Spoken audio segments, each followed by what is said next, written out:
गुरु प्यारी सात संगत जी सभी को प्यार भरी राधा स्वामी जी संगत जी।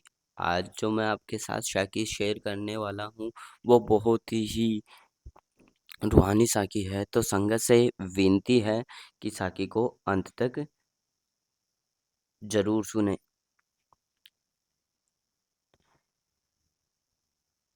बड़े महाराज जी ही प्यारे हमारे जीव रूप स्त्री को समझा रहे हैं कि ए जीव तू आज ही सत्संग का अवसर बना ले। यहाँ आज शब्द पर बहुत जोर दिया गया है। हम दुनियावादी लोगों हमेशा अपनी जरूरत का कामों को आज करते हैं और परमात्मा के कामों को कल पर छोड़ देते हैं। हम सोचते हैं कि अभी तो उम्र पड़ी है, बुढ़ापे में भजन सिमरन कर लेंगे, सत्संग में चले जाएंगे। पर संत कहते हैं कि नहीं, जो करना है आज करो। अगर दुनिया में हमें पता चले कि आज फला जगह मुफ्त में सोना पड़ रहा है, तो क्या हम कहेंगे कि कल जाऊंगा? हम अपना खाना पीना काम धंधा छोड़कर सबसे पहले वहां भागेंगे। इसी तरह संतों को सत्संग और सच्ची दौलत है जो हमारी रूह को अमीर बनाती है। इसलिए अपने मन को समझाओ, शारीरिक झमेलों में से समय निकालो और आज ही सत्संग का लाभ उठाओ। सत्संग बनाने का अर्थ है कि सत्संग बनने वाले का अर्थ है कि अपने अंदर उस माहौल को पैदा करो जहां सिर्फ मालिक की याद हो। अगली पंक्ति नर देती तू दुबल पाई, अस अवसर फिर मिले न आए। महापुरुष हमें समझाते रहे हैं कि ए इंसान, तूने यह मानव चोला बहुत ही मुश्किल से पाया है। 84 लाख योनियों के लंबे और दर्दनाक सफर के बाद, कीड़े मकोड़े पक्षी पशु जीव जंतु बनने के बाद तुझे यह दुर्बल शरीर मिला है। यह कोई आम बात नहीं है। मनुष्य जन्म ही वह एक लौता दरवाजा है जहां से होकर हम वापस अपनी निजी घर, अपने मालिक के घर तक पहुंच सकते हैं।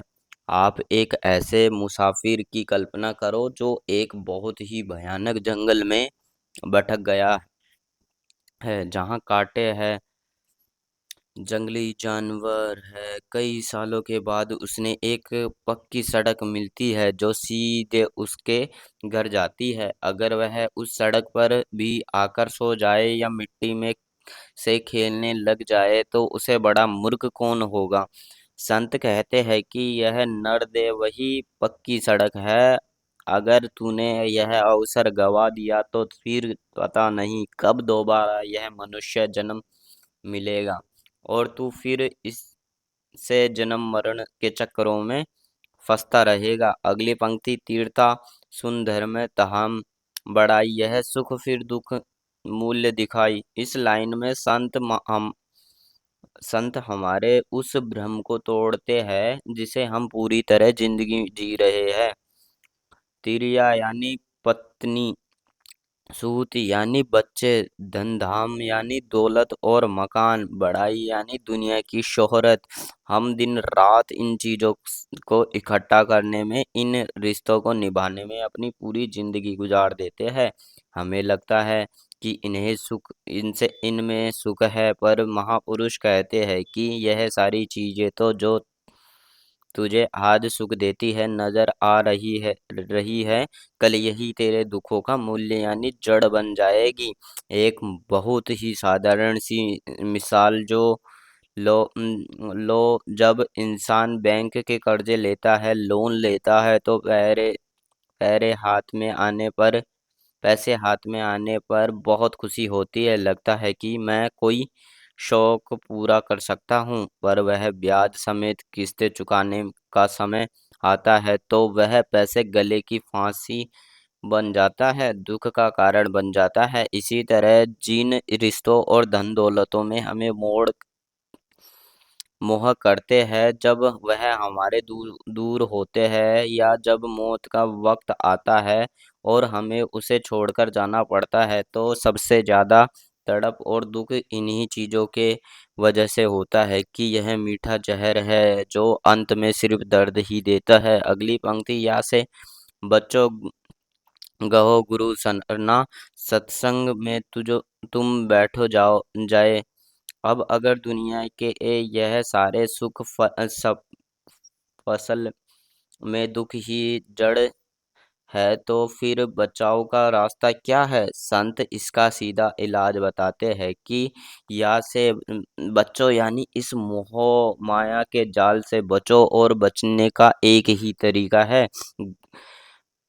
गहु गुरु सरना यानी एक सच्चे और पूरे गुरु की शरण ले लो। और यह शरण कैसी मिलेगी? सत्संग में तुम बैठ जाओ जाए जब तुम जाकर सत्संग में बैठोगे, जैसे एक छोटा बच्चा अगर किसी भारी मेले में अपने पिता की उंगली कसकर पकड़ लेता लेता है तो चाहे मेले की कितनी ही भीड़ हो, कितना ही शोर हो, वह बच्चा कभी नहीं खोएगा। वो मेले का आनंद भी लेगा और सुरक्षित भी रहेगा। इसी तरह दुनिया में एक मेला है जहाँ काम, क्रोध, लोभ, मोह, माया, अहंकार की भारी भीड़ है। अगर हम गुरु की उंगली यानी नाम सिमरन पकड़ रखेंगे और सत्संग में घेरे में रहेंगे तो हम इस दुनिया की में से रहकर भी इसी प्रभाव से बचे रहेंगे। यह सब खेल रेन का सपना है। मैं तुमको अब दिया जाए। यहाँ सतगुरु एक बहुत ही गहरा रहस्य खोलते हैं कि वे कहते हैं कि यह जो कुछ भी है तू अपनी खुली आंखों से देख रहा है। यह रिश्ते, यह महल, यह सफलताएं, यह एक रात के सपने में अलावा और कुछ नहीं है। रैन का अर्थ है रात। सोचो, जब हम रात को सोते हैं और सपना देखते हैं कि हम राजा बन गए हैं, हमारे पास बहुत सी दौलत है, या सपना देखते हैं कि हमारे पीछे कोई शेर पड़ गया है और हम रो रहे हैं, सपने के दौरान वो खुशी और वह डर दोनों बिल्कुल सच्चे लगते हैं। पर जैसे ही सुबह होती है तो आंखें खुलती है तो हम देखते हैं कि ना कोई राजा ना कोई शेर, सब खत्म। संत कहते हैं कि उसी तरह जब हमारी मौत का वक्त आएगा तो हमारी आंखें इस दुनिया वादी नींद में से खुल जाएगी और हमें एहसास होगा कि यह 70 से 80 साल की जिंदगी सिर्फ एक सपना ही थी। सतगुरु कहते हैं कि मैं तुझे इसी नींद से जगाने आया हूँ ताकि तू जागकर असलियत को पहचान सके। झूठी काम, झूठी माया, झूठा मन जो रहा लुभाया। इस वाणी में आगे बताया गया है कि ना सिर्फ यह दुनिया झूठी है बल्कि जिस शरीर पर हम इतना अहंकार करते हैं, जिसे हम रोज सजाते संवारते हैं, वह झूठा है यानी न स्वान है। यह माया जिसके पीछे हम अंधे होकर भाग रहे हैं, वह भी यह रह जाएगी। और यह सबसे बड़ा झूठ कौन है?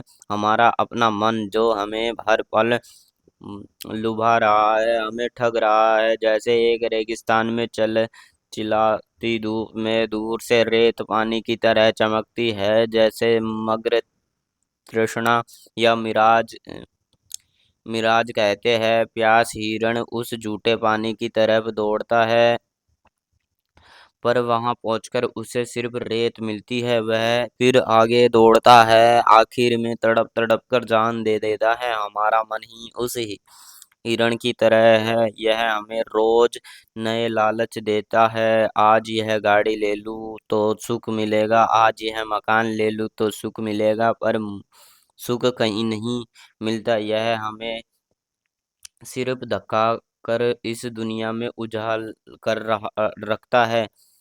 सत्संग, सच्चा सतगुरु, सच्चा नाम, सच्चाई क्या कहूँ? अगर सब कुछ झूठा है तो फिर सच्चा क्या है? संत जवाब देते हैं, सच्चा सिर्फ संतों का संत संग है, सच्चा सिर्फ वक्त का सतगुरु है, और सच्चाई वह नाम यानी शब्द है जो सतगुरु बख्शता है।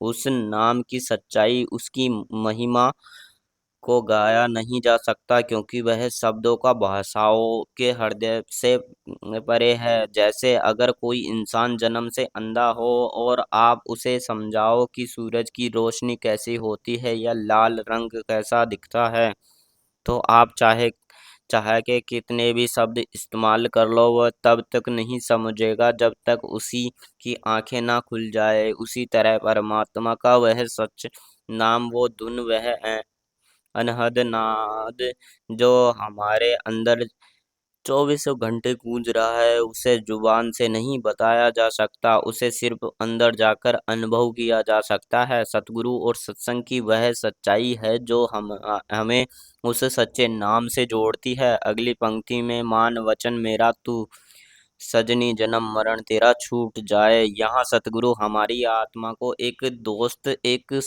सखी यानी सजनी कहकर पुकार रहे हैं। देखो, संतों का प्यार ये कोई हुक्म नहीं दे रहे हैं, बल्कि मिटर कर रहे हैं कि ए मेरी प्यारी रूह, तू मेरा वचन मान ले, मेरी बात मान ले। अगर तू मेरी बात यानी भजन सिमरन का रास्ता मान लेगी, तो तेरा यह जन्म मरण का जो सदियों का दुख है, जो 84 लाख योनियों का चक्कर है, हम वह हमेशा के लिए छूट जाएगा। जैसे एक डॉक्टर अपनी बीमारी मरीज को बड़े प्यार से समझाता है कि भाई बस यह कड़वी दवाई पी ले और थोड़ा परहेज कर ले, तेरी सारी बीमारी खत्म हो जाएगी। सतगुरु हमारे उस रूहानी डॉक्टर की तरह है जो हमें भजन सिमरन, दवाई और दुनिया या वादी मोह माया और परहेज करने की सलाह दे रहे हैं, ताकि हम जन्म मरण के इस भयंकर बीमारी से आजाद हो सके। अगली पंक्ति, नभ चढ़ चलो शब्द में पहलो, राधा स्वामी कहत बुझाओ। अंत में महापुरुष हमें वह युक्ति यानी मेद बताते हैं कि जिसे हम उस मालिक से मिल सकते हैं। नभ चलो, नभ यानी आकाश, बाहर का आकाश नहीं, बल्कि हमारे अंदर का आकाश। संत ने बताया है कि हमारी आत्मा का ठिकाना इस दोनों आंखों के बीच के तीसरे तिल, थर्ड आई पर है। जब हम सिमरन के जरिए में अपनी बिखरी हुई सूरत को, चेतना को नौ द्वार से समेटकर इस 10वें द्वार पर लाते हैं, तो हम अंदर के आकाश गगन मंडल से चढ़ते हैं। शब्द में पहलो पहलो वहाँ पुरुष हमें वह सच्चा शब्द, वो ईश्वर धुन सुनाई देती है। हमें अपनी आत्मा को उस शब्द से जोड़ना, उसके अंदर समा जाना, जैसे एक नदी बहती जाती है और आखिर में जाकर वह जाकर समा समुंदर में जाकर समा जाती है। वैसे ही जब हमारी सूरत उस शब्द में लीन हो जाती है, तो वह सीधी परमात्मा के निजी धाम पहुंच जाती है। तो यह आज के वचन की साखी है। तो गुरु प्यारी साध संगत जी, आपको हमारी यह साखी अच्छी लगे तो आप हमारी वीडियो को लाइक करें और हमारे चैनल को सब्सक्राइब करें, ताकि हर रोज नई नई साखी सुनने को मिले। राधा स्वामी जी।